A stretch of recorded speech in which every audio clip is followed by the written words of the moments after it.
Hey guys, Luna here, and welcome back to Hiveswap Friendsim. And you can see here, based on the title screen, or not really the screen, but the befriendment page that I have up right now.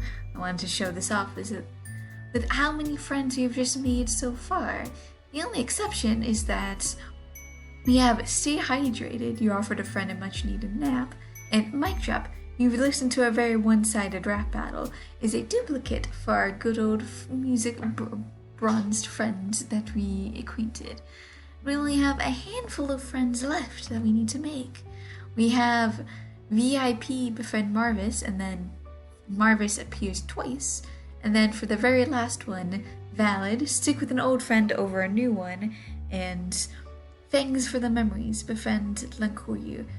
And then, of course, once we do that, we befriend everyone that we possibly could. So anyways, let's get right into it, shall we, where we last left off. If we go down here to near the bottom, we are going to be continuing our way into Volume 13 of Fate, Fortune, and Fashion. Friendship, blah blah blah blah blah, Stelsa, Zizi. Okay, so turns out stealing a car was easily one of your better impulse decisions. You've gotten accustomed enough to its weird insides by now that your squeamishness doesn't much faze you anymore. It still feels like a warm stomach of a giant creature, but you actually find it kinda comforting, which I'm glad you find it comforting. You can just let yourself get enveloped by the seat while the autopilot does its thing. Getting ferried through the streets of Ontario with your feet up on the dash sure beats endlessly pounding the pavement. That does actually sound pretty nice. Sometimes you even throw Sever's stream up on your phone if you really want to get the chill vibe going. You're surprised that you haven't been caught yet. Dastardly carjacker that you are, but maybe you're just a better thief than you always thought. A possible career change to look into then if you ever get past Earth. Alteria's stuff is completely different than Earth's. The downside is that it's a little difficult for you to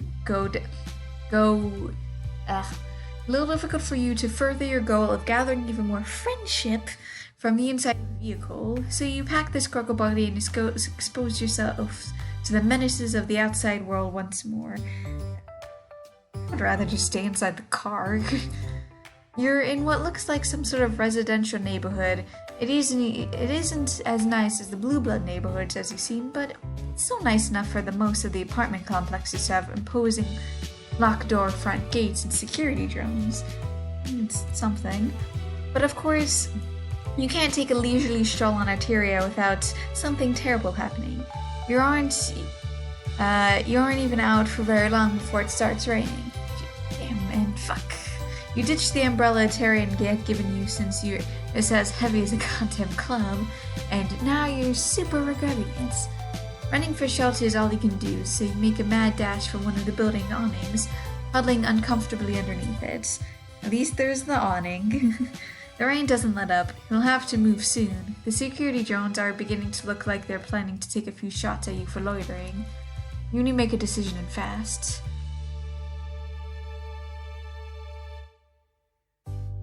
Let's try and run back to the Scruggle Buggy. Oh, probably horribly butchered that. It's parked a ways away down the street, but if you run fast enough, you might be able to make it. You bend in the security of the metal awning, launching yourself back into the minor apocalypse that is regular Arterian weather. Yeah, I mean, I suppose it's very fair. You should have been able to guess how this was going to go. The raindrops are too dense for you to successfully dodge it all. Your delicate human body isn't built to withstand nuclear ass rain. Probably would have had better luck with the security drones. Oh, well, that didn't work. Try and get into one of the buildings. Probably better luck than before, hopefully. There's no way to getting into any of these without a passcode. But wait, you think you see someone coming your way. Perhaps they'll be your knight in shining armor. So what you're telling me is that my appointment is cancelled. Oh, no, don't tell me it's a Karen. You're still some distance away, but she's looking right at you. You point at yourself questioningly, thinking she might be talking to you. but then you realize she's wearing a Bluetooth headset. Jeremy used to be on the ball, remembering the time he gave me a full-prong beautifying procedure right after that high blood ripped his arm off. He can't bounce back from one little thresher in the optimal sausages. What happened to that boy? That boy is losing his touch. Harriet, looks like she's coming back from a jog. If running in shorts or anything to go by, if she's at all bothered by the acid glancing off her skin, sent dozens of little firecracker sparks in their wake. She isn't showing it. She seems more preoccupied by the harried conversations he's having on the phone. More importantly, she's power walking to the entrance of this building, which means she lives here. This is your chance. You shuffle along under the awning, pressing yourself close to the side of the building, but I'm already concerned this is going to go horribly. You sort of wish she's encountered you earlier when you were dodging rain like a red action hero. Now you just look like some sort of cowardly and pathetic. Especially compared to her, she's just striding along like absolutely nothing is going to get in her way of whatever business she's got going on, let alone a few paltry explosions. Actually, she's so focused on her call that she doesn't notice you until you're standing right next to her. That's definitely something. Such an inconvenience. You can fully expect that I will be taking my business elsewhere from now on. Oh my, what do you have here? She transitions from hanging up the call to talking to you so quickly that it makes your head spin. Take this down. Strange little hornless creature parked in front of my home. Very puny and scared looking. Can only be the alien everyone has been talking about. Such an opportunity can't go to waste, now can it? Sure. I'm confused again, looking around to see who she might be talking to, but there's nobody else here. Maybe she's dictating notes to her phone. Look at you, we can't have you wandering around outside like this, darling, can we? Aren't you ravish? Do give me the name of your stylist. So good to meet you here. Here's my card. The name's Stelsa,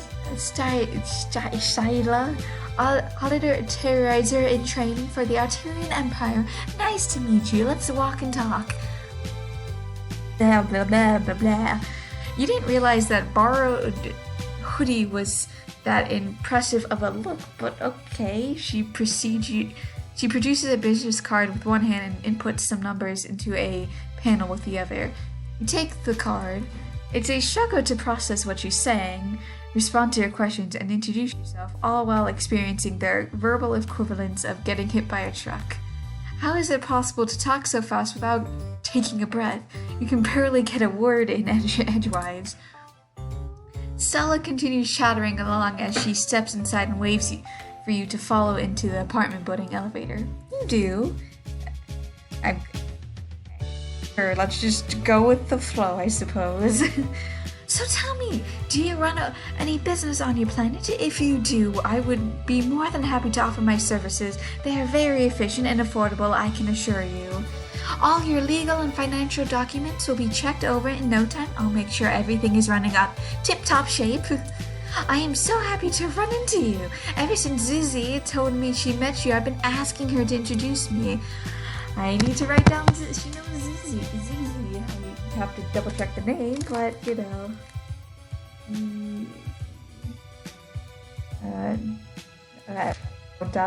Don't wrong, blah blah blah. Knows a Zizi. Have to again double check. It's so very important for a professional to continue growing her network, especially intergalactically. Don't you agree? She's still busy. She is a lot. I can already imagine. She's still busying herself with her phone while talking to you, texting on its tiny keyboard now. The name Zizi doesn't ring any bells. You flip through your roadblocks in your brain trying to remember. Have you really made so many friends that you're beginning to forget their names? You're a little impressed with yourself. It feels like only yesterday that you were crawling around in the basement of a murderess and getting stabbed in the shin with a screwdriver. Just a single friend to your name. Good times. Sure, if you can call those good times. because they did not sound like good times. You've come so far since then. It brings a single sentimental tear to your eye. Wait, Stelsa's own name finally starts to register. You read it before. This is... Oh, Tyzias! Okay, I knew Zizi was familiar, but like... So, Tyzias... Meet Sprite. Sprite, okay, that's... Okay, I'm just... She must be talking about Sezyat. Murderous stabbing, very fascinating stuff, I'm sure. Yes, I'm referring to my darling Zizi, of course. Yeah, sure, okay, yeah, let's just... Yeah, I wanted to pat your head, just calm down a little, give yourself the breathe. You're at the door to your hive. She unlocks it, letting you both in. Oh, this is very neat and organized. Come in, welcome to Chef Sezyat. Make yourself at home. Can I get you anything? Water, grub cake, my rage sheets? I would love to continue our chat while I'm a little less sweaty. Also, acid Rex. Absolutely havoc on the skin, you know how it is. I'll just jump into the absolution trap for a minute. Please excuse me, won't be long. Back in 2 shakes of a Quake Beast gastric evacuation pillow. I am trying to just... You wouldn't know how it is, considering that a bucket load of acid falling on you would leave you either very injured or very dead, and she's already gone.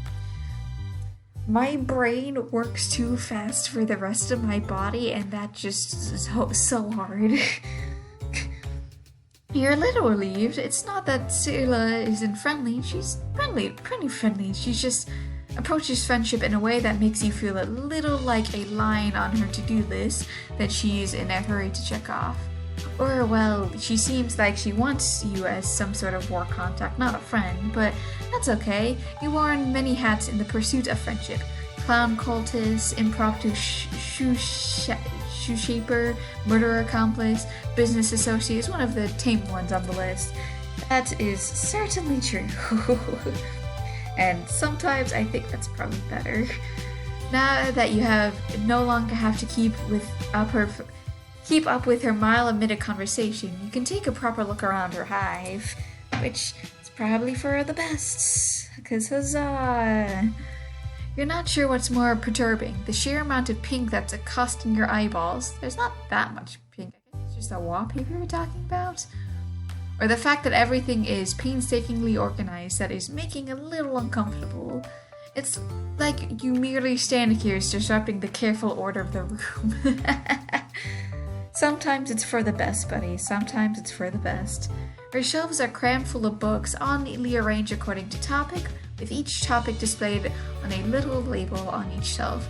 She also has a lot of posters featuring motivational slogans underneath, striking nature photography. Like, oh yeah, there's like the little cow one, keep hanging on, or whatever. The only normal spot in her hive is a coffee table with a mismatch of personal belongings piled up on top of it. Books, papers, jackets. It's probably for the best. And you think it might be a mug? None of these items strike you as being particularly stellar style. The overall effect is that it's very pink, very neat office cubicle. You almost feel like you should start chugging mediocre coffee and complaining how much you hate Mondays. So sorry to keep you waiting. Ooh. Celery merges her hair wrapped in a towel. Well, it's been a blast getting to know you. We should get lunch sometime. Keep the conversation going a little. I'll pencil you in, darling. But for now, I have a bit of a dilemma to deal with. That does sound a bit worrying. Worrying like a that sounds worrying like a dismissal. You sneak a glance at the schedule on her bulletin board. It's a blaze of color with barely any free time slots. You don't want to be penciled in. You have no idea when she might be available next. And you need her sweet, sweet friendship now. Maybe whatever problem she has something you can help with. Unless you're ludicrously talented I think not. My usual place has bumped me off their list, and right before a very important meeting too. A girl has to look her best for these things to really knock their socks off. If I want to make an arrangement at another salon, I shall have to move fast, no time to waste. Save. Why not use the extra time to do more prep for the meeting? That is a very excellent idea, Mia. I'm glad you thought of it. It's an excellent idea. I visited the potential client establishment a while ago, but it's a quick one. I could do well to cast my bulbs around the place properly. It's pretty much in the bag, but this meeting is clincher, and there's no way I can flub it. Having Remele here as my client would be too good of a cluck plume in my handed for me to chuck the opportunity into a little clever. So I'm gonna make a note that Remele. I feel like that name's familiar. Nam who is her client.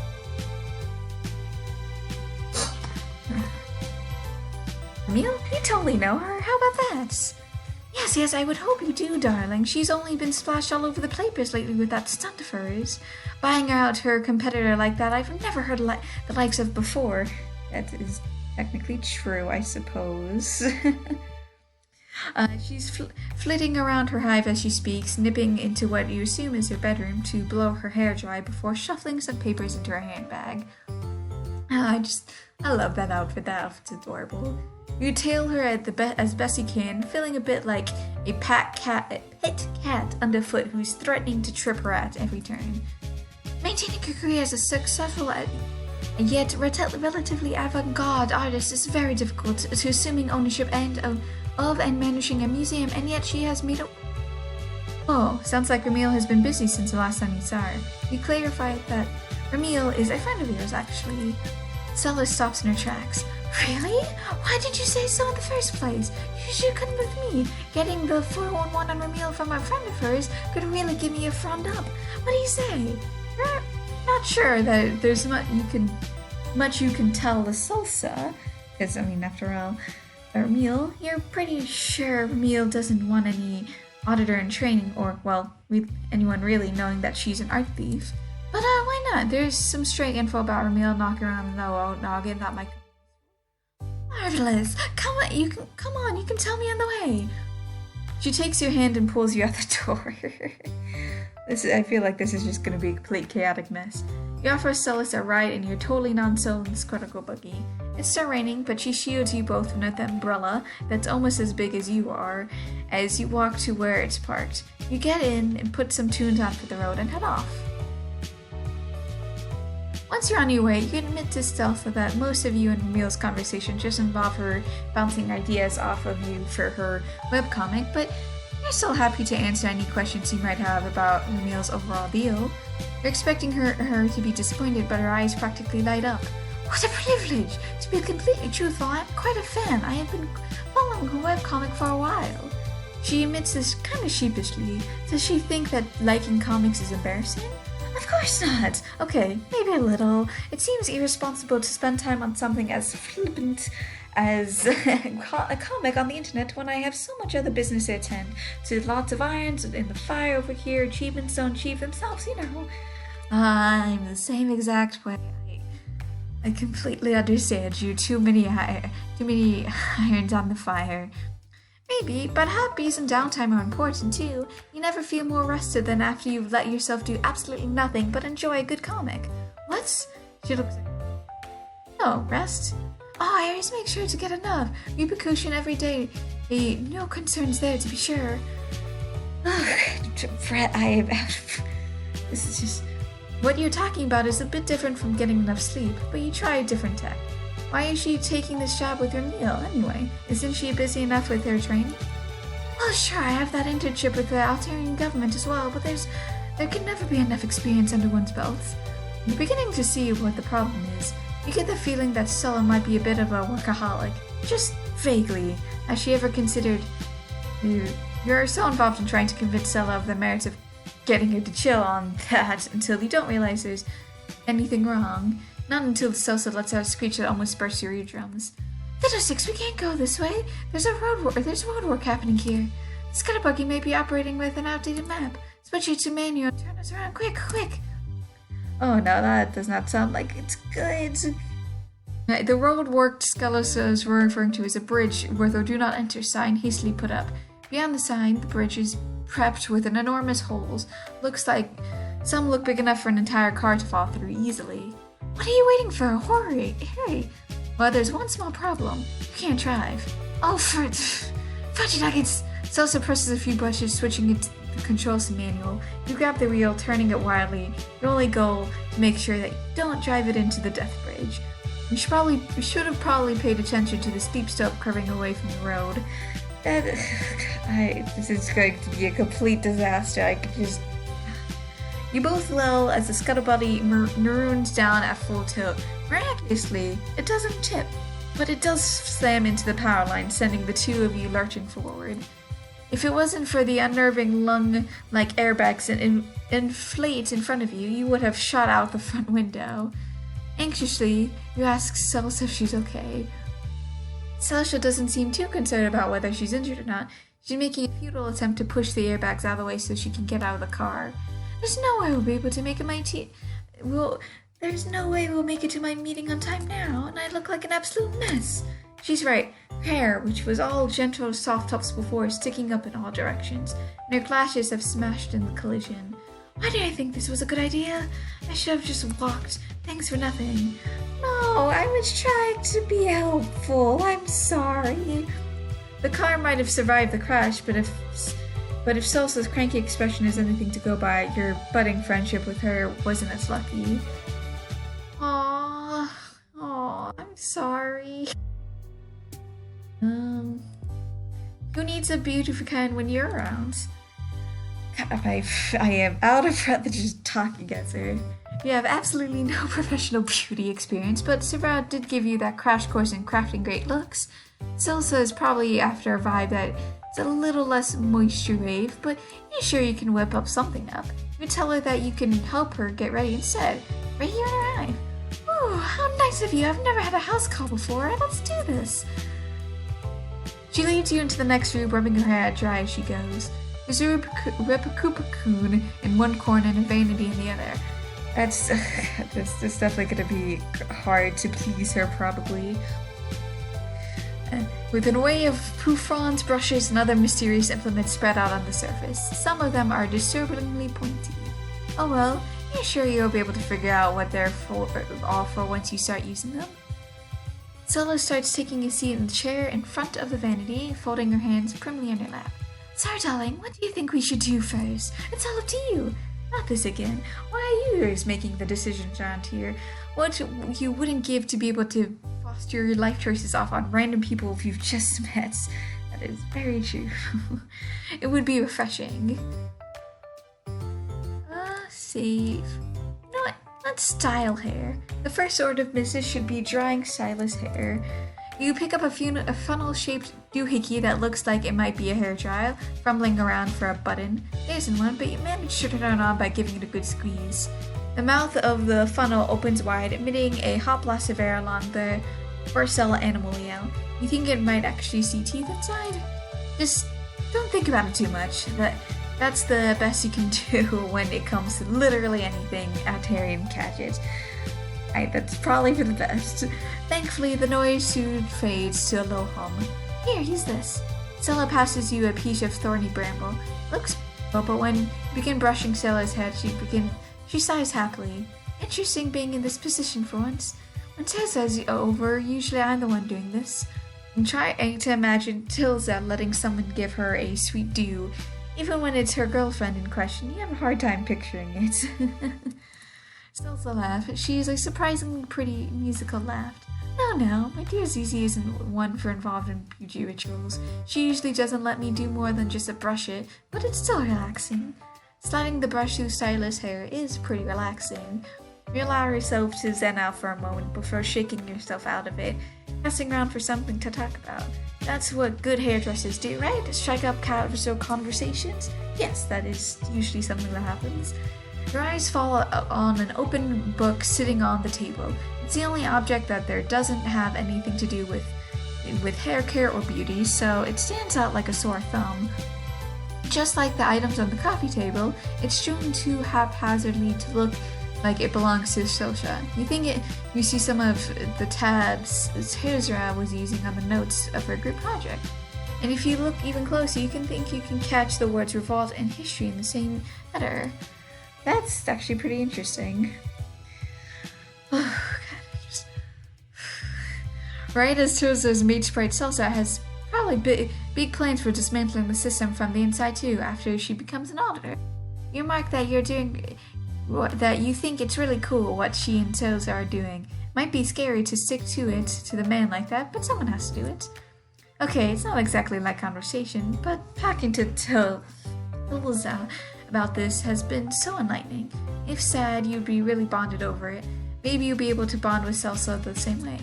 But Stelsa only looks confused. Then her eyes flick down to the book, just for a second before she reaches out, smartly smacks it shut and scrolls it away from one of the drawers. The sound of the drawer slamming makes you jump. You narrowly avoid pulling Stelsa's hair. I don't know what you're talking about. I'm not sticking anything anywhere. Definitely not to any man, and neither is Stelsa. Oh no, she is, and she doesn't want to admit it. At least she's hiding it. She's sitting straight and tense in the chair now, her voice soaring to a high, bordering on a hysterical pitch. Oh no, she probably doesn't know you're on their side. Sezyat might not have told her about your conversation. It's okay, you're not going to tell anyone. You're sworn to secrecy. But Stelsa averts her eyes, a stubborn such surgeon. Again, I have no idea what you're talking about. Not a single clue. Stelsa and myself are both law-abiding subjects of the Empire.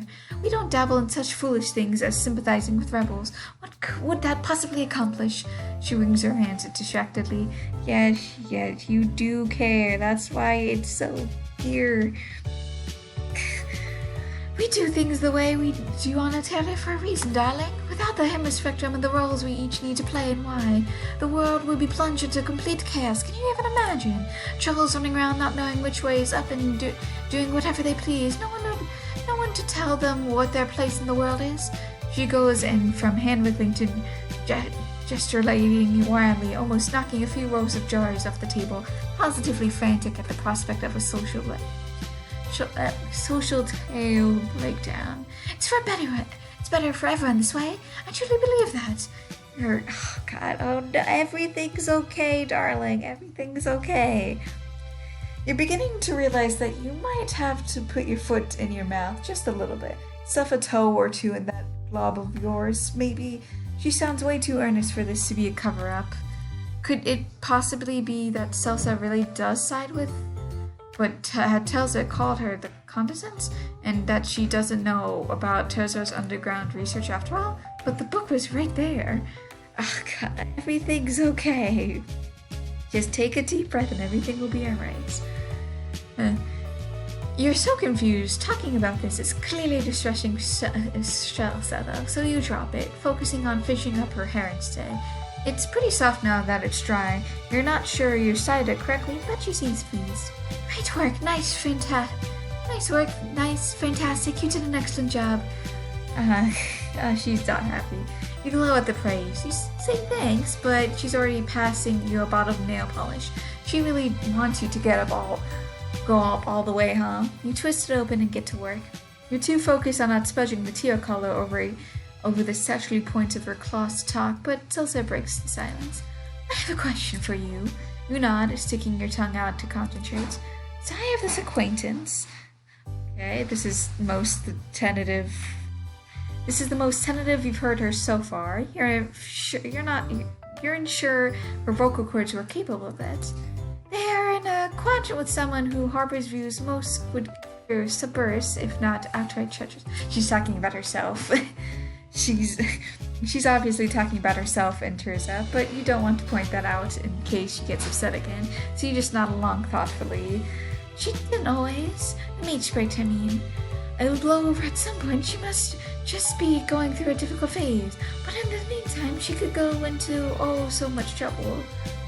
Stelsa's lower lip wobbles like she's about to cry. Oh. You cheer on the inside of the cheek, trying to figure out what to say. Talking to Sezyat very much did not leave you with the impression that it was a phase. She sounded pretty serious. Does Stelsa's friend have any idea that this is going on? She looks at the drawer. So do you. Nope. Oh no. Everything's gonna go wrong. Oh no.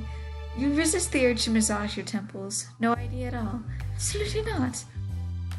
Right, okay, you can do this. A good first step she might be for her friend to face up to the issue. You know, if there's a chance that they have the tiniest inkling about what might be.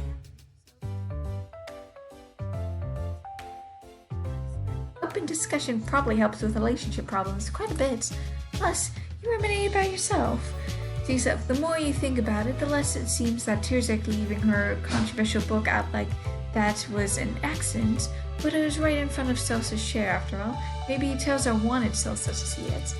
You slicked the last bit of color into Stelsa's pinky claw a while ago, but you're both too wrapped up in the conversation to suggest that you move on to something else. She lets the polish dry while the two of you continue to talk. But my friend does not agree with her mate's bright sentiments. Discussing it would just cause unnecessary friction, wouldn't it? Maybe, but even so, addressing the issue is probably better than pretending it isn't there. Besides, quad mates can coexist regardless of different beliefs, right? Yeah, you don't sound convincing even yourself, but the platitudes seem to comfort Stelsa somewhat. Maybe you're right. Carefully mindful of her just-dried nails, she wipes away a few tears, much to your horror. Was that the wrong thing to say? But then you notice that she's smiling. Okay, this is deep breath. I have not spoken about that to anyone before now. Telling you about it was truly a load off my bellow-sack half-duty. I am certain my friend will be grateful as well. I shall relay your advice accordingly as soon as I can. Aww, hopefully things work out between the two of you. You smile back at her weakly. You haven't been able to relate to it very much when it comes to Altarian life, but boy can you relate to relationship drama, and sure seem to have plenty of it. You hope everything turns out alright for her friends. Since her voice is all sniffly and her lashes are still wet, you retrieve a frilly box of hand tissues and hold it out to her, hoping that will help. She pulls out a few and blows her nose on them with a sad honking noise. Finish getting ready. Yes, you probably should. She seems reluctant to get up, though. You'd probably do the same, knowing that you had to head into a serious business meeting after spilling your heart like that. Experiencing emotions is tiring. Eventually, though, Stelsa musters enough energy to get to her feet. Was she surprised? Instead of immediately rushing off to complete her next pre-meeting task, she pulls you into a tight hug. Yeah, you're real friends. And there it is, not a colleague, not a potential client, but that wonderful friendship word. Aww, friends forever. Aww. There it is. Well, let's polish your horns. Since polishing horns might be nice, you never know. You pick up a velvety piece of cloth, bringing it to Stelsa's head. There's only one thing this can be for, right? Wait, what are you gonna do with that? Polish your horns to an impressive sheen, of course. They'll positively be gleaming by the time you're done with them. She grabs your wrist with one hand before you can do so. She's deceptively strong, holding you in such an ironclad grip that you can't move your arm at all. You've been low-key admiring her toned arms earlier, but now you know for sure that the rack of hot pink dumbbells in the living room aren't just for show. Instead of looking pleased with what you propose to do, she looks uneasy, possibly even a little embarrassed. Polish my You barely get a glimpse of her comforted expression before she's glancing up at you with another friendly smile, albeit a bit of a stinging one. You know, I'm thinking of having second thoughts. It's reasonable to expect that an alien like you wouldn't know the first thing about troll grooming habits. My mistake should have accounted for such cultural differences. But it's quite alright. I shall figure something else out. Is it just you, or is there a pointed pause between cultural differences? She's getting on. What's so wrong about? I honestly don't know what's so wrong about polishing horns. She's getting up again. Wait, what's happening? You thought you two were going to bond over a sweet makeover session, but she's pushing you back into the main area of her hive, pretty forcefully too. Thank you for offering your help here. So very kind of you, but I'll manage. Great to meet you. Just wonderful. Call me. Take care. Have a nice life. Toodles. Goodbye. Oh no! She shoots you another lovely yet clearly fake smile and shoves you out the door.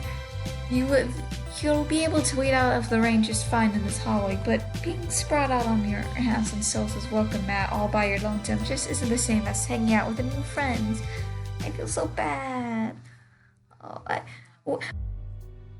Out of everything I learned from Homeshack, the horns was not one of them. I honestly wish I knew the reason why the horn sensitivity is so different.